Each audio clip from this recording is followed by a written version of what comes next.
1943, finalement, j'avais 1 an. Ma mère était en train d'étendre son linge sur la corde à linge à Lauson, finalement, dans une très vieille rue, la rue Bourassa. Et ma petite sœur, Romana, elle s'appelait Romana, finalement, a perdu l'attention de ma maman. Elle a ouvert la portière de la clôture et est allée écouter le bruit d'un camion de livraison qui était juste en face de la maison. Et personne ne l'avait remarqué, mais elle était en train d'écouter la chaleur du moteur. Le livreur était allé dans la maison d'en face porter une commande. On était le samedi. Alors, à un moment donné, le livreur est revenu rapidement et puis il n'a pas vu ma petite sœur. Et puis, sous les yeux horrifiés de ma mère, il l'a écrasée à mort. Elle avait 3 ans. Ma mère avait été avec elle pendant 2 ans très prochement parce que j'étais né à Sorel. Mon père était allé construire des usines de canons. Il était entrepreneur électricien. Puis il était revenu à Lauson pour former des électriciens à la demande du gouvernement canadien. Et on était là depuis quelques mois, finalement. Donc, ma mère a perdu sa petite fille et c'est une tragédie qui a fait, bien sûr, le tour de Lauson. Mon père était important dans les chantiers maritimes. Il était le patron de l'énergie, en quelque sorte.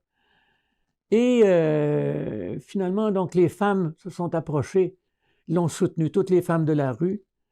Et pendant longtemps, j'ai été le frère de la petite fille décédée, finalement. Mais cet accident a donné lieu, bien sûr, à une prise de conscience de toute la ville. Et bien sûr, le propriétaire de l'épicerie et du véhicule a commandé des photos. Le photographe est venu à la maison, il a photographié ma petite sœur dans sa tombe.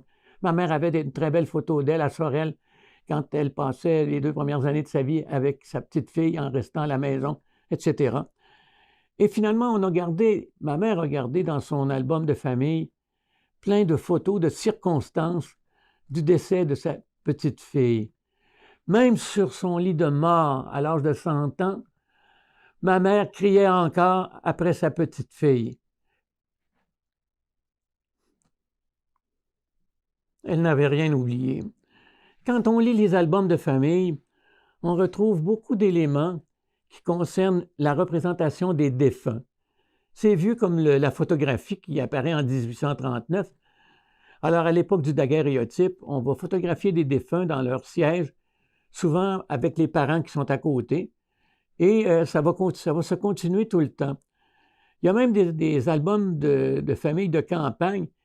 On va nous présenter finalement des images du matin des funérailles dans un petit village où tout le monde est rassemblé, où le corbillard est devant la maison et où les gens sont dans leurs plus beaux atours, portant brassard noir, etc.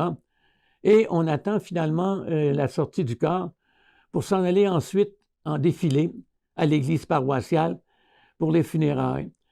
Alors, les albums de photos des Québécois contiennent énormément d'images qui retracent les mises en scène à l'intérieur des maisons, comme les mises en scène par la suite commerciales qui sont amenées par des entrepreneurs de pompes funèbres, puis ensuite par des mises en scène dans les lieux d'exposition post-mortem, les salons funéraires finalement. Donc la mort, on peut beaucoup la documenter par des images qui nous proviennent de ces albums de famille d'une grande richesse. J'ai écrit un article sur ça, sur la représentation des défunts dans le magazine La Veille avec toutes les illustrations, dont celles qui étaient dans l'album de ma mère et dans un cadre sur sa commode dans sa chambre à coucher pour le reste de sa vie. Alors donc, on peut documenter beaucoup la mort, notamment par les images des albums de famille.